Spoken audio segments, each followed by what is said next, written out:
are live.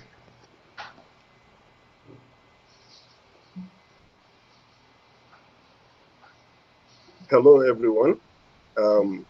Good day and welcome to the Nigerian segment of the Virtual Student and Young Professionals Congress that has been ongoing. This evening, Nigeria is hosting this particular session. So we have two speakers. Engineer Funsho Adebayo, the Nigerian section chair, and Professor Behnaz Ghoraani from IEEE Florida. Fortunately, the Nigerian chair has connectivity issues, all of that. So Professor Behnaz will be going first. I believe it's going to be a great time, and so while she is on, there's a button down there where you can ask your questions so she can address the questions as they want. Thank you very much. Over to you, Prof. Okay, hi.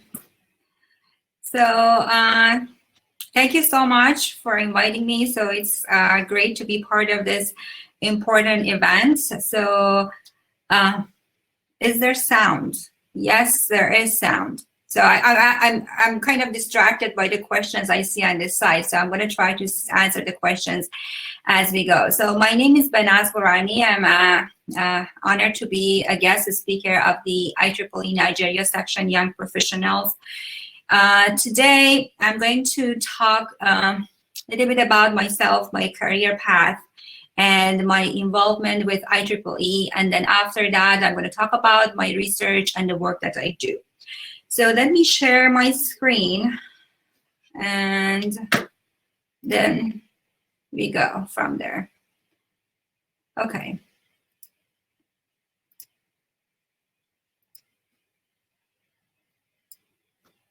Okay. Let me double check everything. Right. So you guys see my screen, right? All is good. Okay. So I wanted to tell you a little bit about myself, and let me see. I don't see also my. I don't see Harry. I don't see the questions. If there are any questions, can you just please let me know? Okay. I don't hear you, but I think that because I think you're muted. But okay, you're nodding. That's good. Okay. So. Yeah, so again, I'm going to talk about my career path, and then please stop me if you have any questions or if you really want to know more about it.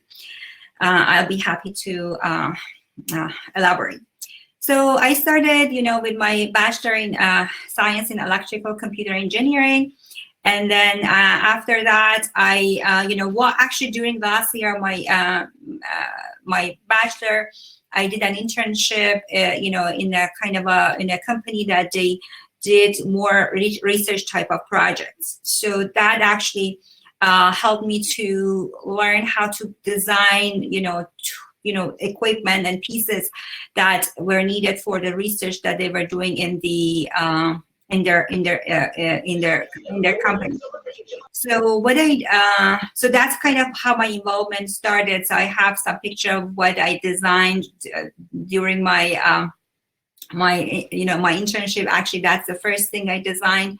So they were doing using this instrument for mining, and then I was supposed to design like a device that I can, show the depths, where the depths of the equipment was. So that was a cool experience. And then I got interested, and while I was doing my master's, I decided that I'm going to stay in the company, and then they actually were interested and then offered me a part-time job. So I did my master's in electrical computer engineering as I was doing my, kind of working.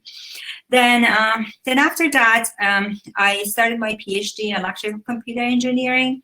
So the first three, everything up here happened back in Iran when I used to be in Tehran, Iran. and which is IEEE Region 8. So, and then I did my PhD in Canada. So I did my PhD in electrical computer engineering. And as I was working on my work, which now turned more from the equipment design and electronic design to more signal processing and machine learning, kind of I switched through like, changed my research path as I was kind of going through by just involving different research projects, which interests me more. And then during the last year or so of my PhD, I got involved with a project from a medical school. That was a very interesting project, and I realized that every algorithm, everything that I'm designing, if it can be used for different applications, it can be used for multimedia, it can be used for, monitoring, for example, a device that we build, or it can be monitoring like a human body, right? So that kind of was very interesting to me, and that inspired me to do a postdoc in medicine. And I actually did my postdoc in Faculty of Medicine, and after that, I started, my basically more kind of a permanent job as a faculty, so at biomedical engineering department, and that was when I moved from Canada to US, which I'm now in. So I became a faculty in biomedical engineering department, where I, established my lab. I started, the projects. I'm going to talk about some of them here. And then, after a little bit while, I moved to the university, Florida Atlantic University, that I'm in now, and now, which is I'm in electrical computer engineering department. So I got involved with IEEE while I was doing my PhD. At the beginning years of my PhD, I volunteered to, at the conference, and then. So they wanted to, during the conference, people help with registrations and all that, and that's how I got involved. And I really, really enjoyed the experience, and that's what kind of I talked, okay, how I can be more involved, I can give more, and participate more, with IEEE. So that's kind of So I got involved with the IEEE local chapter, and then I also got involved with women in engineering and signal processing societies from my local chapter. And then I volunteered different, conferences as an organizing committee. And then I became a chair of the women in engineering of my local chapter, vice chair of signal processing of a society of my local chapter. And so I was very active, and I really was enjoying the kind of working, doing my research as, and also being involved in these conferences, and then these activities. And then I was appointed as the chair of the IEEE Canada, which is Region 7. And I did a lot of with my team, we worked on very cool stuff. We did organize the first IEEE Women Engineering Conference in Canada. And then when I moved to USA, I became the treasurer of the signal processing of our local chapter. So what happened, I kind of slowed down, a little bit of my activities with IEEE during that time, because I wanted to establish my lab. There was so much going on, with moving, with, getting established as a researcher, independent researcher.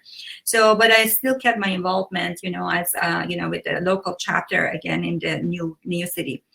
And so then after a while, I decided, now I'm established and I really want to move on, come back to my kind of I feel like my own club, my own people, IEEE. That's how I feel about it. And I got more involved again. And now I'm the chair of the IEEE Signal Processing Society Young Professionals. So what we do, IEEE, Region 8, you guys have young professionals, and also with the society level, what we do, we organize events at signal processing conferences. So, for example, we have ICAS conference, and we had next month we have another conference, ICIP, which organize events that, and that's kind of for globally for the, for everybody that is involved in signal processing, because you can be IEEE Region 8, but still part of a society, right? Associated with the society. So you would really want to benefit from those events. So the IEEE Kerala section, if I'm saying it correctly, they asked me, what involved me, what I got, what I achieved, what I kind of get out of this, my activities with IEEE. So I really wanted to talk a little bit about that. So because, it's been tremendous help, you know, in terms of like gaining the experiences that I need, you know, to become an independent researcher, or even, you know, anything that you want to do in working in a company, you know, everything that you need those soft skills. And IEEE helped me with all that, you know, leadership skills, you know, problem solving, flexibility, working with groups. And I'll have the last one, I think, which is the most important for me, was the mentorship. I believe that, you know, being that's part of IEEE and volunteering and working with this wonderful group of people, you know, really helped me to kind of like find my mentors. I have people that, you know, help me, you know, you know, they kind of cheer for me to push harder, to work harder, and also like, you know, like choose the best path for my career, you know, what really I want to do, what's best for me and how I can achieve there. So I really, so once I attended IEEE Congress, which happens every 4 years, and it was in Quebec City in Canada that time. And then it's really like was such a great experience. I had the opportunity to meet with these like thousands of like wonderful like volunteers. The energy in that room was huge and significant. And really, like by being with IEEE and volunteering and working, I kind of feel like I'm home. I'm working with people with the same, you know, interests, people who cheer for me, and then people that, you know, kind of understands, you know, and helps. And then it's you know, that mentorship also was a big part of what I've been really gaining and getting out of this activities I've been doing. So before I move on, I want to see, are there any questions? Because I'm going to move on to my research more. So is there anything you want to know? Is there anything that you had in mind, you know, your involvement?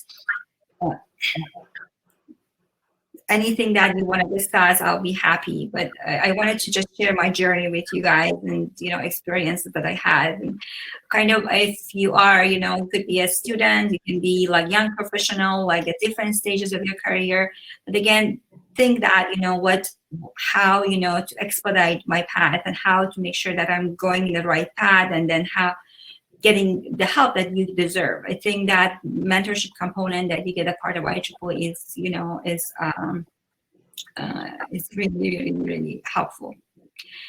Okay, so I'm gonna switch to my main part of the talk today. So how long do I have? Like, I know that we have 12 minutes past. So do I have like? You can go on. We will notify you when you're almost exhausting your time line. But you're good. Just go. So don't we have John here? Like he's gonna give his talk also, or you know, because yeah, okay, that's fine. You let me know when you want me to stop, okay? Because I'm not sure if I'm talking the entire time or I'm just, you know, sticking to my own part. So you let me know. You have like 20 more minutes or thereabout, but we will let you know the way to find you. Meanwhile, before you go on, you already talked about your career path, and that, which is very nice. A couple of months ago, we had a Women in Engineering webinar, and they talked about these challenges women face at their workplaces, especially engineers. So it's good, and we try to buttress that, because we know IEEE actually, you know, try to put women first as well. We try to give them equal rights like the men, and we know they have a lot of problems working with men. But as an IEEE member, we are aware that women should be taken equally as men. So maybe you can take 2 or 3 minutes to talk about maybe how we can help, how the men can help, and how maybe women can also take 1 or 2 lessons from what you have passed through, anything like that. Thank you. Yeah. So yeah, of course, yeah, these are very important questions and the important kind of concerns that we need to think about, of course. Yeah, that's true. So in engineering, especially in engineering, we have less kind of like presence of women. That's true. And we need really both men and female to build everything that we need in this world. For example, like, you know, anything that you can think of, you need both, female and male perspectives to make it better. So what I can say is that definitely there are some challenges for women because we don't have a huge number of representations among people. But again, I truly, what I feel like it is that really helps, the mentorship we have. I had great men that's been my mentor throughout my career. So when I say that this is like a club that you want to be part of it so that, everybody can help each other. And so what I'm saying is that for female, I think what it matters is that just to get in, be involved, and don't be intimidated by the fact that, for example, you go to a conference and then 80% or even more of the people there are men. So I kind of see that, working together and involvement is a big part of it. So, so again, there is no kind of like a big solution, say that, oh, this is what we do. But I think what we can do, here we have presentation of male and female and everybody. So we just need to cheer for each other, work, if you're a man, you want to think about, next time to go to conference, or, just to, have a colleague, think about that, how, we can, work together in a more friendlier way. So we don't think about, oh, okay, I'm just going to go for lunch. I'm just going to go for my, guy friends because we just talk and it's easier to communicate. So I think kind of like that, opening up and then letting people in, that would be something, we can all do as a, what help, the community and then the whole kind of working together better. Again, there is, so much that we are learning throughout these events, and I really hope that we can go back to our in-person meetings because that's really what we can get the most out of it. But again, so I see that people are in here and then they're getting involved and they're engaged. So that's all good. So hopefully we have in-person meetings and then we can kind of cheer that working together and teamwork better in the future. So what we do also as part of our Signal Processing Society, we have, I'm also the associate editor of the newsletter of the Signal Processing Society. So what we do, in terms of highlighting a female researcher or female engineer every month in our series. So that's why we kind of also try to highlight the female mentality that we need in the society, and then kind of encouraging collaboration and more interaction. Okay, so let me move on to second part of my work, which is my research. So I established, and basically I am a biomedical signal and image analysis lab. So here what we do, our mission is that we want to provide the right treatment and medication for the right person at the right time. So what we want to do, we want to develop algorithms can help the physician to make personalized diagnosis and treatment plans for our patients. That's our main goal. And then in my research, I have several research projects, different topics, but here I'm going to focus a little bit of my 3 different projects, which is one Parkinson disease, and one is atrial fibrillation, and another one is on Alzheimer's disease. So what we do in our lab, basically we are dealing with signals. Signals are, you can think of a signal as when you measure temperature, weather temperature, that's a signal. If you measure it every minute or every day and then kind of plot it over time, that gives you a signal. And then by looking at that signal, we can say that, oh, we are heading towards global warming, right? That's kind of like the type of like signal processing analysis that we do, and we learn from that signal, that pattern. So we see our human body the same way. Our human body, you know, we speak, we have our heart beats, we have, you know, our brain. So these are all generating signals that what we need to do, we need to use the right tools to translate them so that we can use them for different applications. Let's say that diagnosing a disease or prognosis, you know, maybe we can predict the person is going to have a disease. That's what we did in one of our research. We're looking at the electrical signals from the heart so that we can predict if the person is going to develop sudden cardiac death, let's say that in the next 2 years. It can help with better treatments, you know, or, you know, of the disease, or it can even help for prevention. Maybe the person is developing Alzheimer's disease and you want to see that, you know, how you can actually prevent it. So a lot of our algorithms are involved with sensors, which basically gets that data, human body signals, and then we do use machine learning or artificial intelligence to translate that signal into something meaningful for our, you know, health. The first project I'm going to talk about is Parkinson disease. Parkinson disease is basically a chronic disease that happens because of the loss of dopamine in the brain.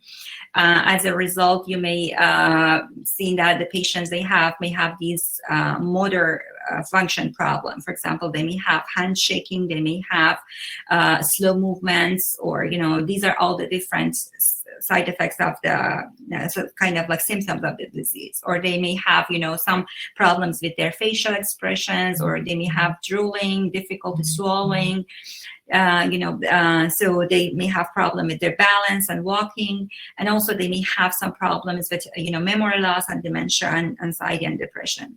So in our project, and again, before I move on, so there are like basically 1 in 300 people is having this problem. By age of 80, actually 1 in 50 is going to have this problem. So there's tons of money is being spent and people are suffering. So the question is that how we can actually help as engineers. So this project started basically about like a couple of years ago when I started my first faculty position. And the neurologist came to me and then expressed that how challenging is the situation that she had with her patients.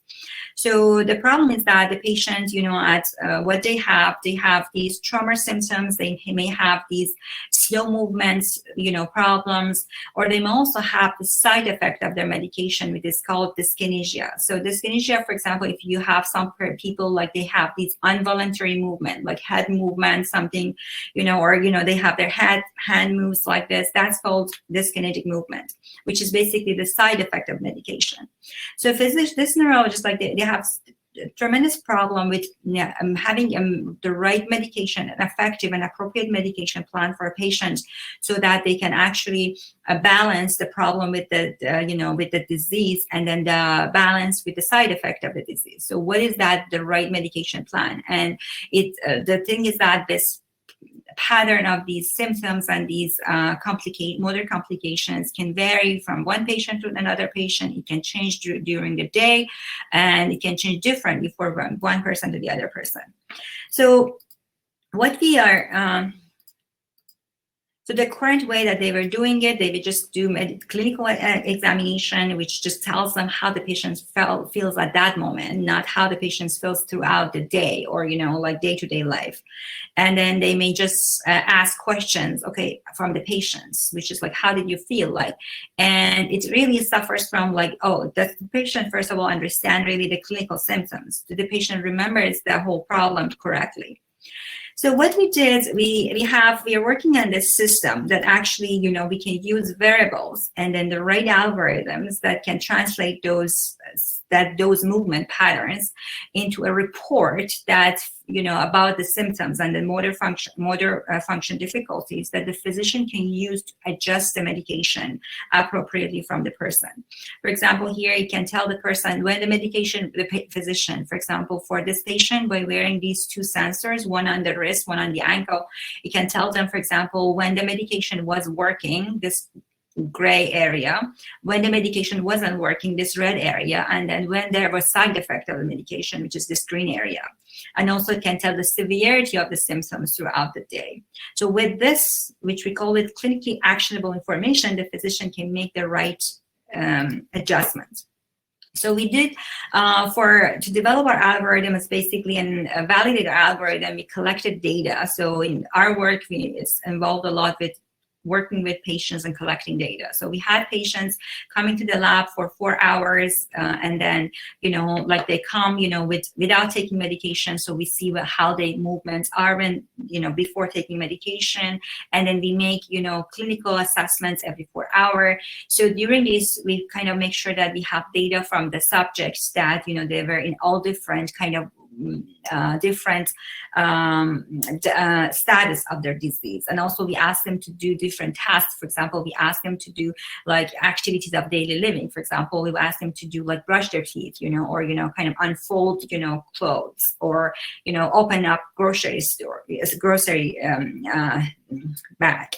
So there we ask them to do different things. So after collecting data, so we use that data to validate our algorithm. So this is one of our subjects. I just wanted you guys to see. For example, here, this person is in their off, means that the medication wasn't working. They have tremor, and then so they're drinking. They have a little bit difficulties, walking difficulties. They're very slow in walking, but in their on state, for example, the movement changed. So our challenge is that to design algorithms that can use these, like translate these movement patterns to those states that the clinician can interpret and understand. So for example, we developed algorithms. Again, I'm skipping a lot of, technical details. I'm giving you a highlight kind of presentation. And then there are papers here if you really would like to read more. You definitely can Google in Google Scholar, type my name, and these papers are going to show up there. So for example, here we were just detecting the tremor, for example, for one patient. So this is a let's say 4-hour monitoring of a person. And then here, like the blue one is when the clinical assessment of tremor, the movement of the hand was happening. And then the green one is our assessment from our algorithms, which involves with, for this specific one, we are using feature extraction and regression trees, for this application, or we may use deep learning depending on the type of the work that we do. So this is another subject. So we had a very good correlation. This is the importance of this work is that we are doing this continuously. Like the person is doing whatever they want to do. For example, like in our 4-hour experiments, and we are making accurate detection. That's what matters. How we can separate the symptom movements from the activities of daily living movements. So that's our main challenge. So this is another data that we did here. We are detecting dyskinetic movements. So remember, I told you about those involuntary movements. Again, we are closely estimating those clinically important measures. Here we are detecting the medication states, how medication is on or off. So we do a lot of signal processing work here. We do multi-way raw data analysis here for our features, and we do machine learning applications for this. Right now we have very good preliminary data, and now we are extending this work to home monitoring, because now the patients were in the clinic and then we're just collecting the data in the clinic as they were doing, it was more like a simulated home environment. So now we want to take this to a kind of a real home environment that we can collect data and then do the assessment. And then just to let you know that all this work that we do is supported by funding. So university doesn't support us just because this is globally, and then maybe you're not familiar with the US, or Canada system or North America system. So, but again, so everywhere they have their own, but again, university doesn't support this work. So we really have to write proposal grants and then submit it to the government. So the government funds your research project. If it funds your research project, then you can actually hire students, people, technicians, and do all that work. So be able to do all this work.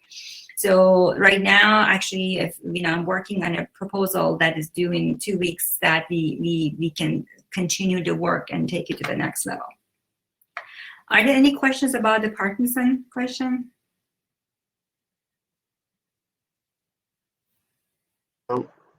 So I see not yet. I see a question a minute ago. It says that as someone with interest in AI, and deep learning for application medicine. You thought, oh, okay, good, thank you. It's feedback.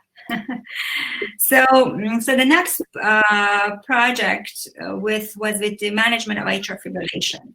So atrial fibrillation is basically a condition where the person may feel like the shortness of breath and then dizziness, and then, basically it's like they may feel fatigue, and so they are not able to do their routine kind of a lifestyle. Okay, so let's see what happens at the body level and the signal level. Okay, that's what we are interested in. So our heart, basically the mechanical heart movements of the heart are stimulated by the electrical signals in the heart, right? So this is, for example, like the electrical signals that are created in the heart, which I'm not going to go through all that detail, but that kind of drives the mechanical movement of the heart. Okay, so that's why a lot of the research that we do, and event cardiologists, they look at the signals from the heart. So during in the normal sinus rhythm, which is the way that the heart should work, is that you have one beat starting from this point here and kind of propagates all the way through the heart, and as it does, the heart just pumps the blood throughout the body. But when there are disturbance in the electrical signals in the heart, the person has problems. For example, if the electrical disturbance happens in these two lower chamber, where actually basically pumps the blood to the body, then the person may die in a few minutes. But the problem, if it happens in these two upper chamber, which the right one is for the heart to receive the blood, the deoxygenated blood, and then the left one is for it to receive the oxygenated blood from the lungs. If there's this electrical disturbance in these two, so you see that, for example, this is a person's electrocardiogram, normal one, and then here it's abnormal one. You see that the shape, there are some, little like fibrillations in the, baseline, and the heart rate is changed. So if something like that happens, the upper chamber, they don't work. And as a result, the heart is not functioning in this kind of efficient way. So the person that they don't die, but again, they may feel fatigue and the problem, exercising and all that, because the heart is not functioning properly. And also these two act like blood chamber, and then it may create blood clots and increase the risk of stroke. So what we do, like in terms of treatment, the physicians, they do medications not very effective. They sometimes may want to use external cardioversion, which again, it's not effective, means the person may experience AFib again. So there's an open heart surgery, which is effective, but they don't really want to do open heart surgery unless the person is going to the surgery for a different reason. So one common method is catheter ablation, which what it happens is that basically they enter a catheter inside the heart and they burn the tissues around the veins. By this burning, basically what they do, they believe that the disturbance is initiated from these veins. And if you burn around this, basically to electronically isolating it, this inner chamber from these veins, right? As electrical engineering, that's what it happens. So if you burn these tissues around these veins, now these electrical signals that are disturbing the activities in the heart, they cannot travel inside. So they burn these electrical tissues. For example, this is one of our patients here. This is the left atrium of a patient. So these four kind of branches are going to the lung. And then each red dot is where like there was an RF energy that killed the tissues at that point. But again, the problem is that by all these basically significant amounts of basically destroying the tissues, still the patient may have the problem. They may still, the atrial fibrillation may not be interrupted, or the person may experience it again after a couple of months. So there's a lot of problem, destroying lots of tissues, patients suffering, lots of money is being spent. So what we did in our research lab, we looked at the, that's actually how I was involved in this project when I was doing my postdoc, that was my project. So we looked at what happens during this procedure. And during this procedure, they enter these catheters inside the heart. These are the catheters, and these, shiny things that you see are electrodes. So what happens, basically, each electrode collects electrical signals from the inside the heart. Okay, but what happens, the physicians, they just look at these electrical signals and try to make an understanding what it means to the physiology. So what we said, So as this is like looking at the AP lab system again, so the hardware, software. So it's very cool, like engineering design. So they have these I'm going to explain it just for the engineering design. They have this electromagnet, fields under the patient's bed, and then as these electrodes are moving inside the electromagnetic field, they kind of know where each magnet is. So that's how they kind of detect the location of these electrodes inside the heart. And also the electrodes are collecting the electrical signals. So what we said is that, how we can actually use algorithms. So we have these catheters, they're already being collecting the electrical signals. How we can use our algorithms to translate it so the physician can actually pinpoint what is really causing this electrical disturbance. Then they can actually target it and then kill that tissue and then hopefully destroy it. So we use different, in our first beginning, we couldn't really do it with real patients. We needed to do computer simulations of human atrial fibrillation. So what we did, these are models that exist in the literature. We did use, what they do, they model a cell by electric components, again, our interest here. So they model each cell with capacitors, with resistors and all that, which is based on basic science research that's done years and years. And then after modeling that, they also model the tissue, basically how these potential from one cell is communicated to the next cell in the human body. And then they model that. And then they also, now you can have a model of these cells and then how they are propagated inside the heart. And now you can get anatomy of a person's heart from CT images and then lay this model on this anatomy and create a simulated human AF. So that's how we started in my lab. We did generate these maps. And then we did, so we have 2 patents on this work. We have, so we have several publications on how we translated these signals into a point that a physician can target these sources of AF fibrillation. And now this is like at the human level. Now we are looking at our algorithm and see what that means at the human, kind of real AF, human AF, or clinical human AF, that's what we call it. So for example, this is again another patients here at University of Miami that's gone through the procedure, and then this is like where our algorithms is detecting as a site. And then this is again 3 other patients at Toronto General Hospital that again our algorithms is pinpointing. And now we are in the procedure of testing these algorithms and seeing that if destroying that, how is kind of improving the problem. Moving to if there are no questions, I'm moving to my last topic, which is a very quick and brief one. So as Alzheimer's disease. Alzheimer's disease, again, is a big problem, that is, as we grow older, it causes our brain to kind of degenerate. And as part of it, we lose memory, we use, like ability to live our normal life, so many problems. So in this project is what we do, we are trying to use variables so that we can detect when a person is developing Alzheimer's disease. So this is a relatively newer project. So that's why I don't have a lot of slides, but I'm going to explain it on this slide. So we want to use variables. But I have to give you guys some background first.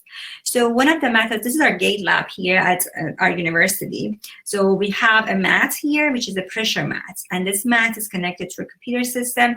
And as a person walks, it kind of shows you characteristics of the gait, the movements of this person on this mat. So my clinical collaborator, neurologist I'm working with, he's using this mat in a specific setting to tell if the person is developing, Alzheimer's disease or not. So the procedure is this. So every person, for example, imagine yourself, you're walking, right? And then you have a specific gait performance, right? But as soon as you walk and then you type on your phone, then your gait performance drops, right? Or as you're driving and then you're talking on the phone, then your your functional performance drops, right? That's all we know and we experience. But every person has a drop. But for a person who is at risk of developing Alzheimer's disease, that drop is more, okay?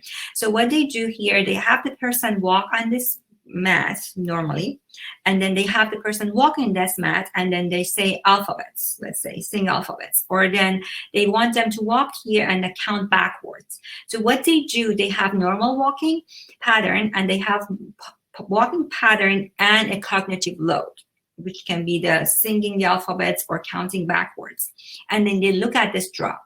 Okay, so first of all, like clinicians, they never used an AI.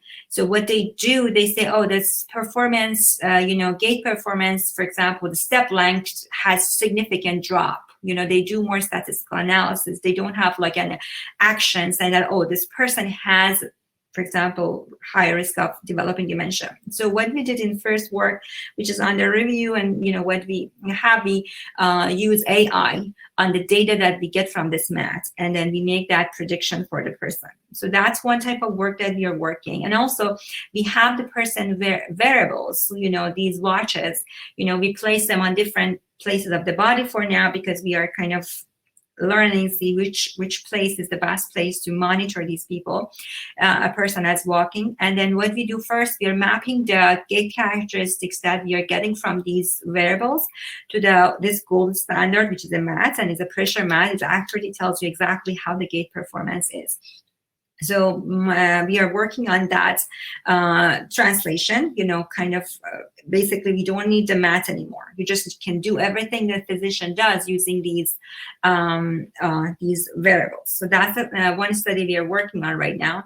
And then our next step is that to combine this with smartphone data. So we can automate this process, that we can look at the gait from the right side smartwatch, and then we can know when the person is involved in a cognitive load. For example, if they're walking and they're talking. So this would help us to do a kind of a continuous monitoring and at-home monitoring from a person, and use our AI to be able to detect if the person is going to develop Alzheimer's disease or not. So that wraps up my final project that I had to talk about here. And then I had so many students that helped, I cannot take the credit. So we worked so hard in the lab. So these are photos of not all the students, but a couple of students that work in the lab throughout the years.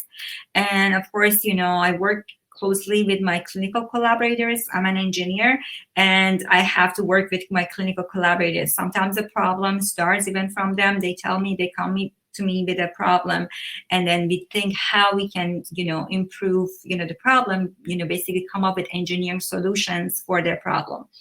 That's what I really enjoy working with these, the neurologists, cardiologists that I work with. And also funding. So we have to, again, work hard, and so to write the proposals, grant proposals, and then secure funding to support students who come to the lab. And also the resources we need to perform the research we have in the lab. So that basically wraps up my presentations. Are there any questions, anything you guys have in mind? Yes, there are 2 questions down there. I don't know if you can see them. I don't see them. Okay, the first question is Ms. Tura is asking if there are any research opportunities at BSIA that are open to international students. Can international students volunteer? Yeah, all my right now. So I'm going to answer the first question. So I have all my PhD students are international PhD students. So I have students from Iraq, from Pakistan, from Jordan.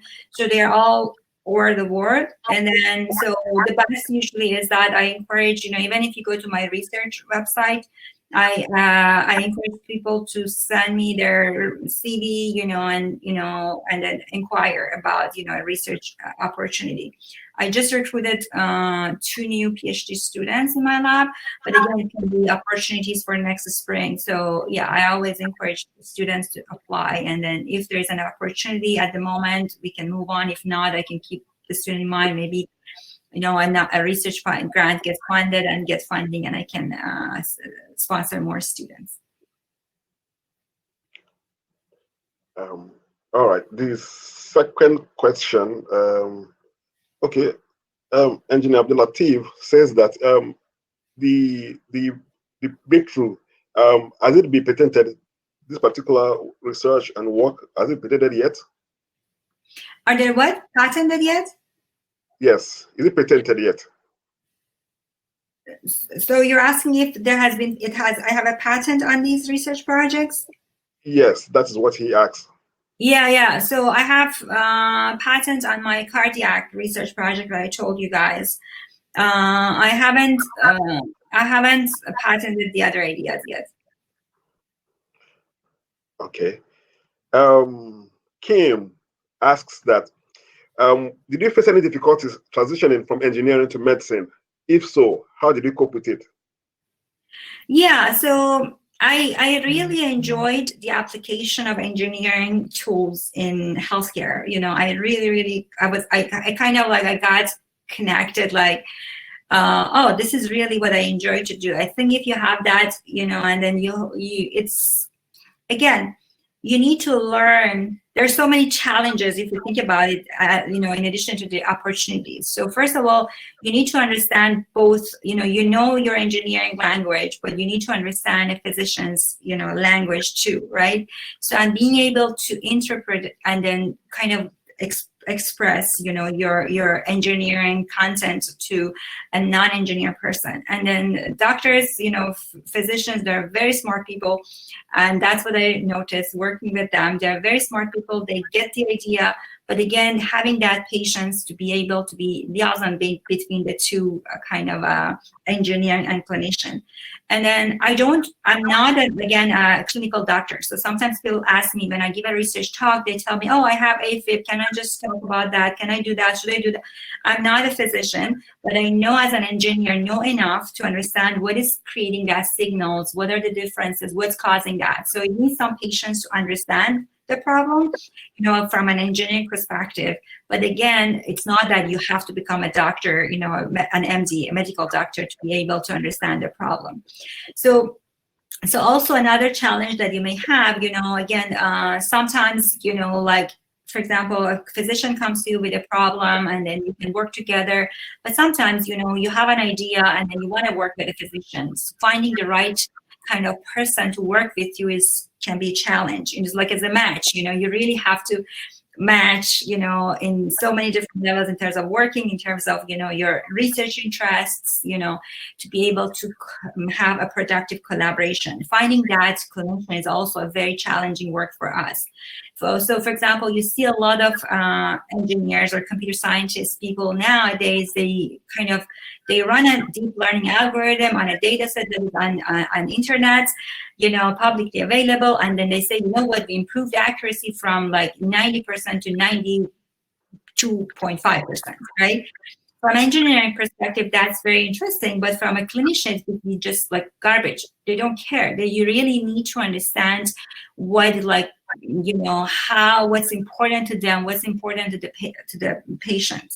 So again, every engineer can just apply the algorithm on any data, but again, to be able to really like collaborate, you know, and then give and then find you know, a solution that a physician appreciates or a patient appreciates, you need to really do that learning, you know, and then go through that. So I don't know if that was the question. I answered the question right, or but I tried.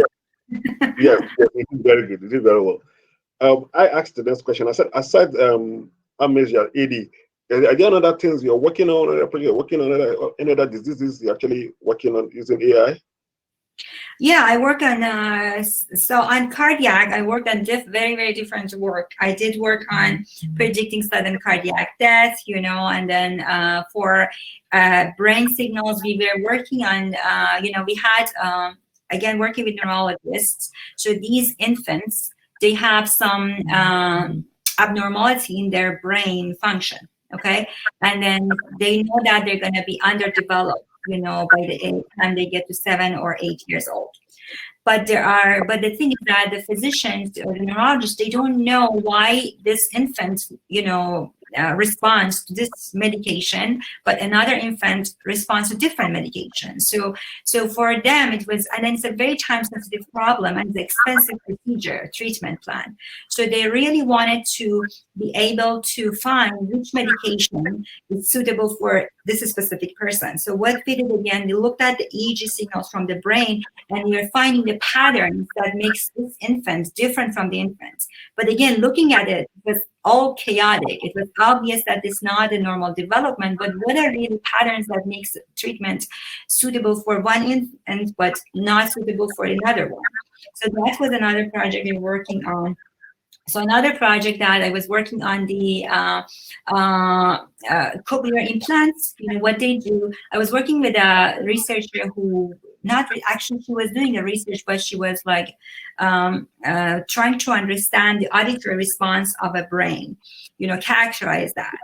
So what she was doing when she was working with people who had cochlear implants, as soon as she was collecting the brain signals from the person, they would also see the artifact of the cochlear implant. So basically what happens, you're collecting the response of the brain to a speech or an audio or something. But as soon as you do that, because the person was wearing implants, the device starts to work, and that device causes artifact on the brain. So our job was how to remove that artifact. It was a very tough problem because it had both, you know, on time, everything was overlapped, and also in frequency. So again, we used machine learning, you know, and lots of signal processing to solve that problem.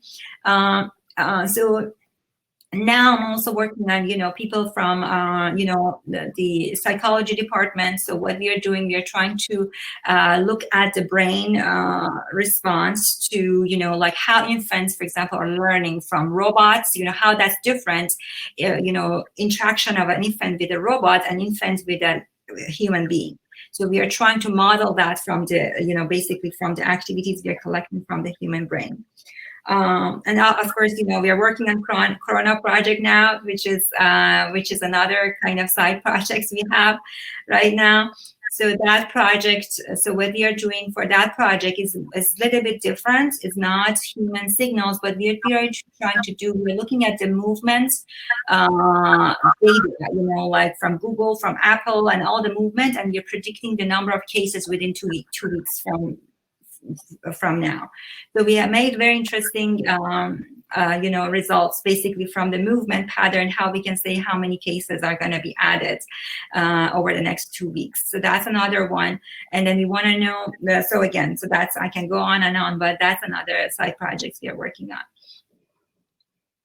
All right, nice. Actually, I was about to ask about the coronavirus treatment, but you already talked about that.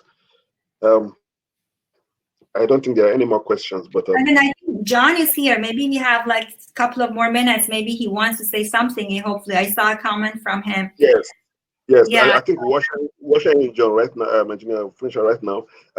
Prof, but please still be with us. However, they say health is wealth. So I believe we all know that from this pandemic that just happened, because if health isn't wealth, the whole world will not shut down at a particular point in time. So this is actually very good, and thank you for the presentation, and it was very enriching, and I believe more people might ask other questions as we go on. But for now, let's usher in Engineer Fisher, and then let him give us his own presentation. Thank you very much. Thanks for having me. I really enjoyed the experience. Okay, bye now. I'll be here if there are any questions later. All right, thank you very much. Next we're going to have the Nigerian chairs, Nigeria section chair, come on. He's going to talk about entrepreneurship nuggets and also proposal writing. He had connection issues for a while, and that was why Prof had to come in. But now we'll get back to him. Hold up, please.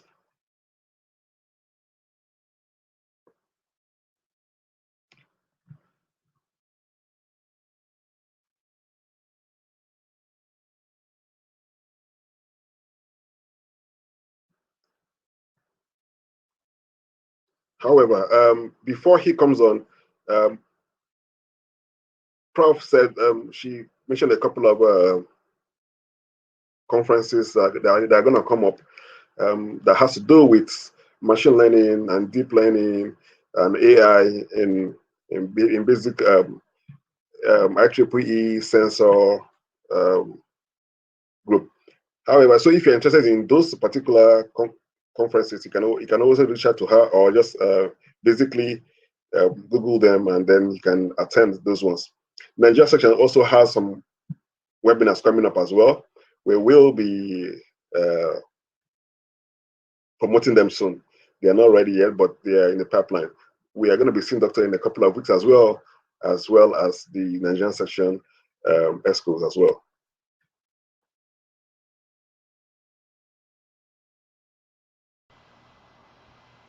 Hi, Harry. It's Jared here. We're still having a bit of communication issues trying to get John on screen, but we're trying our best. Okay. I'm not sure if it's going to work. All right. Okay. All right. He's still not.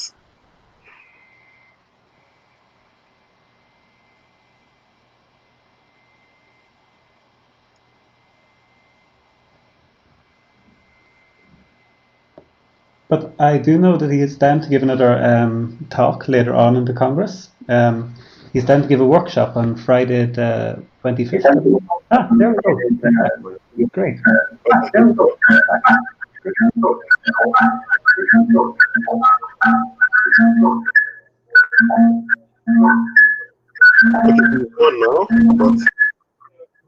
the Bluetooth device is ready to pair. In my headphone.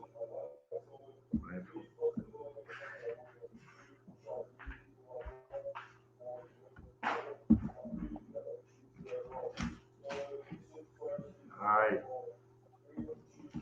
Hello, sir. Hello, can you hear me? Yeah, I can hear you, sir. All right, good evening, everyone, and I'm going to be very brief because of our time is fast spent, and we have work to do tomorrow. Tomorrow is Monday, so without wasting much time, I'll go straight to 9 points. 9 points. I have 9 points that would allow us to know how to write good proposals and also get the right funding. Should I go on? Please go ahead, sir. All right, let me use my headphone.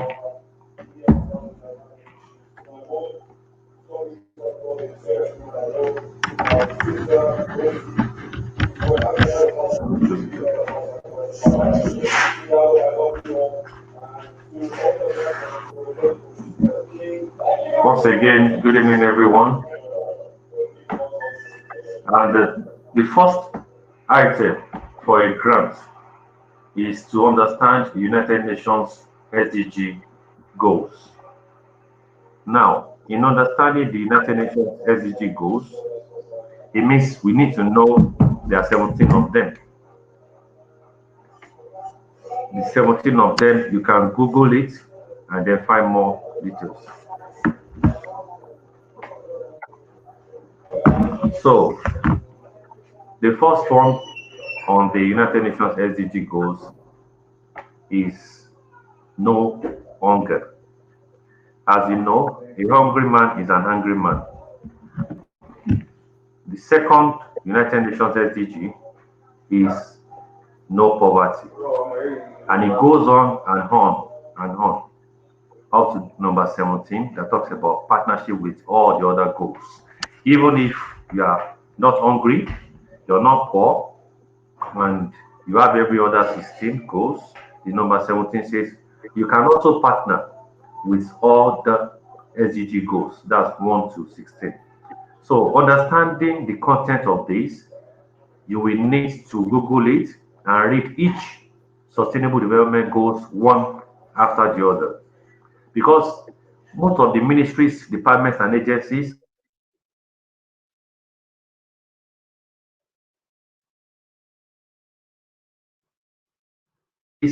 and these SDGs will expire by 2030. We remember that Millennium Development Goals have failed, and that's what brought about the SDG. We remember Millennium Development Goals, that's the MDG, was meant to expire this year, 2020. Corona was not even considered as part of the plan then, but it failed. Okay, and so when it failed, they quickly shut it down and introduced SDG, Sustainable Development Goals. So in writing any grant at all, the number one thing you need to do is, which SDG do you want to adopt your project, your events, your activities to as humanitarian aid?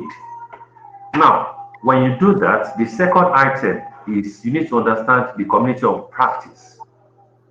Let me repeat again. The first one is knowing the United Nations SDG goal applicable to you. You cannot handle everything, so you take it a step one after the other. Now, community of practice simply means which location. By definition, for humanitarian activities, there are three types of locations. The first one is the served location, like the United States of America and Europe. They are served locations. So what you will need there will be different from what you need in developing or underdeveloped countries. Now, the second location, the first one is served location. The second location is underserved.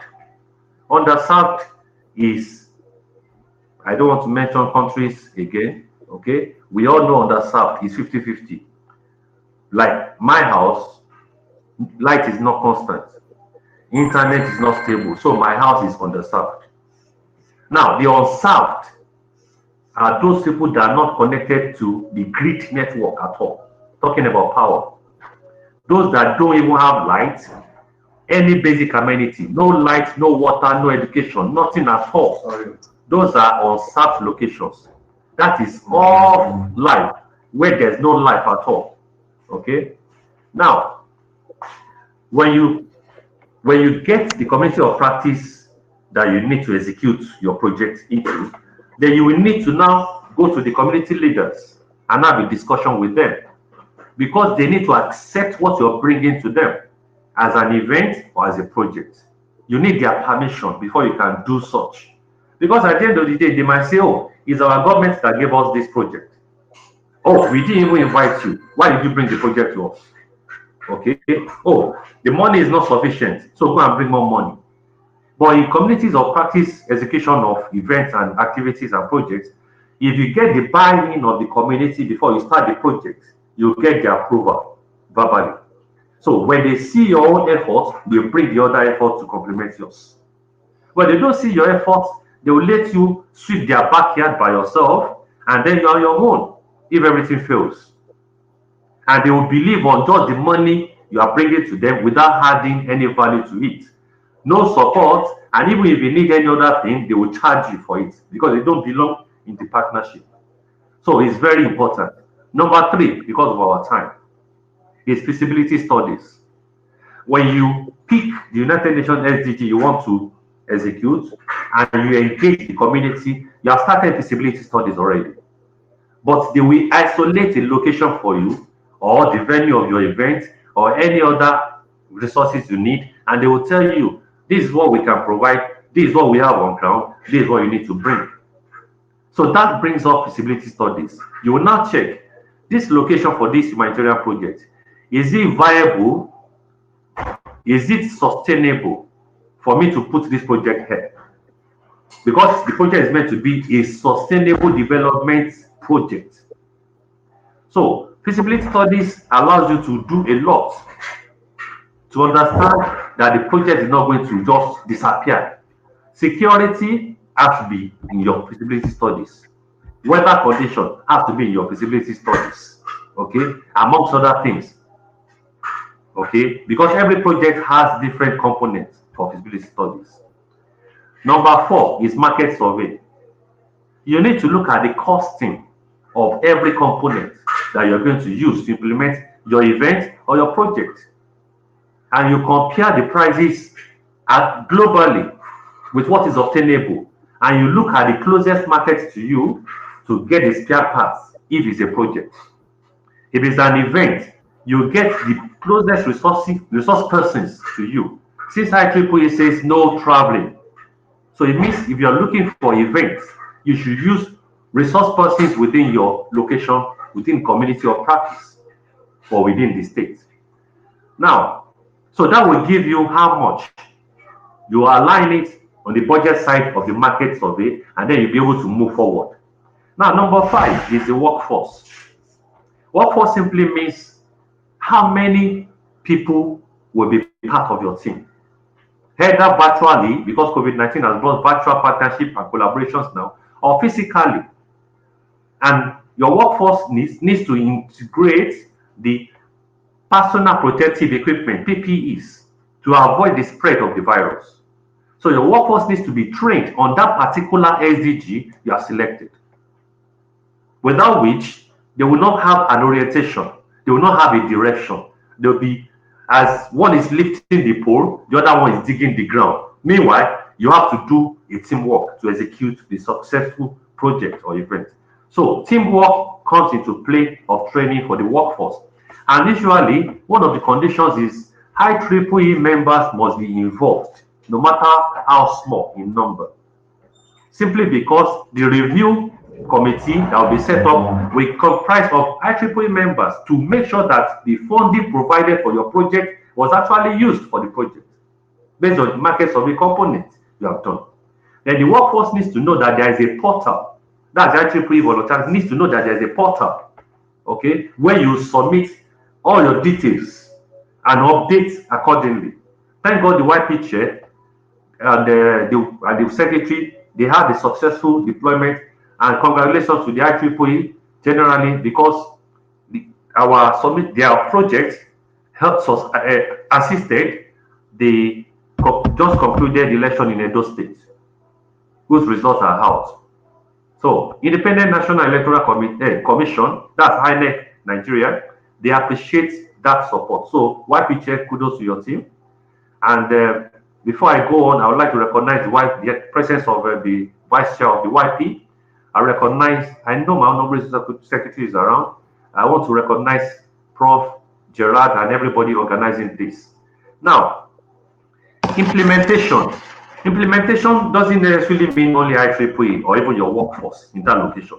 Implementation team simply means even your partners and other donors and everybody from beginning to the end of the project, and even the future partners that will sustain that project. So you need to carry everybody along as much as you can. It's very difficult to carry giants along. And it's not about size, it's about communication. There's no project that can be successful without regular communication. There's no conference that can be successful without regular communication. And there's no event that can be successful without regular communication and updates. I can imagine the kind of workforce, the kind of effort that the Student Activities Committee of the Regionate has put into this organization. It's not an easy task, because we all have different time zones, and yet this is successful, well executed.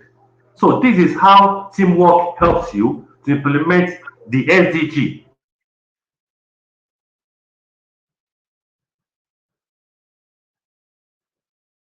Or the conference VIPs in the government and in the private sector and in the academics, so that you can bridge the gap, and then you will understand that actually the project doesn't belong to only one person. So during commissioning, the community leader informs the councillor of the area, local government, state government, federal government if necessary, and also international NGOs if necessary.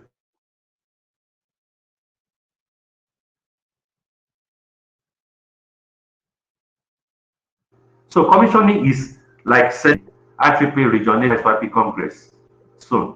Because during commissioning, you can give awards, okay? You can have socials. Then you can discuss a little, you can share your challenges, you can share your views, so that you can have a better plan in the next project or event you're going to do. So commissioning is key, and it's cut across board. Now, number 8 is sustainability. Because MDG has failed, SDG was designed not to fail. Not that it did not fail, because they didn't include a coronavirus pandemic in the SDG. So it's not 100% successful, but it's better than the MDG, because it has cut across all countries, at least almost all the sections in the IEEE got something as palliative during this lockdown. So you need to fashion how you can sustain it. If it's a project, like I said earlier, the closest market to you is of paramount in sustaining the project. Now, lastly, review and visitation. You cannot do an event, or you cannot do a project, or you cannot do a conference and then forget that location, that community of practice. You have to regularly find a way to visit them, a feedback form, and then find out how well they accepted the project. So all these are the 9 cardinal points I have for the house this night. I want to thank you for the opportunity. I'll take a few questions before I leave. Thank you very much, sir. Right now, I don't think there are any questions available. But I just want to buttress your point. It's all about projects. You talked about projects. Prof also talked about what they are doing with AI and machine learning. It all has to do with project as well. So they are kind of interlinked. So the best way to help humanity, just like the IEEE slogan says, using technology to better humanity. That is all IEEE is all about. You talked about what the young professionals did. I wanted to talk about it where after Prof was done. You know, the young professionals Nigeria section actually helped the Ministry of Health build a platform whereby the rural areas and the primary health cares in the local communities can actually send reports to the headquarters in Abuja, that is Nigeria headquarters, send reports about any kind of ailment or diseases they find out. Not necessarily coronavirus, because we know after coronavirus, there are other diseases. So, but sometimes due to lack of database or information and communication, we have cases escalate beyond treatment. So we built a platform whereby the rural primary health care can update their data, and then the HQ can see what is happening and address those problems immediately. So we also helped in the election that just finished yesterday, with a platform and help educate people about social distancing and how they can basically vote safely. So thank you very much, sir.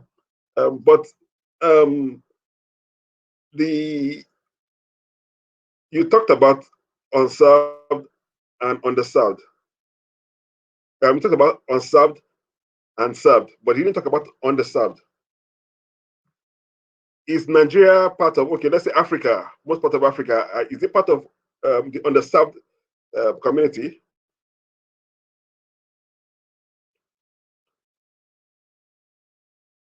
I can't hear you, sir.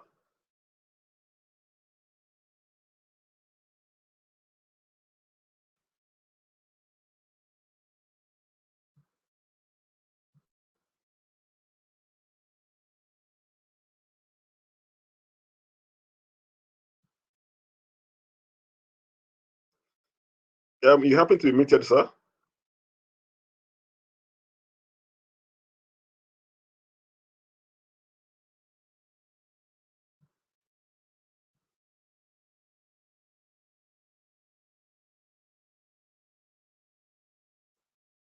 We can't hear you, sir.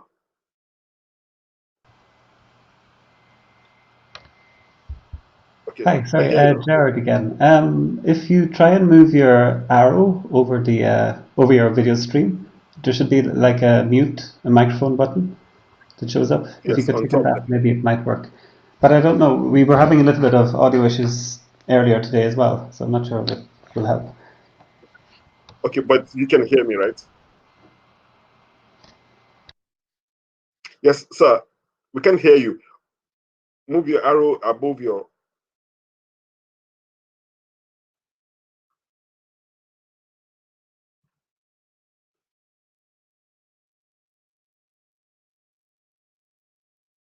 Okay.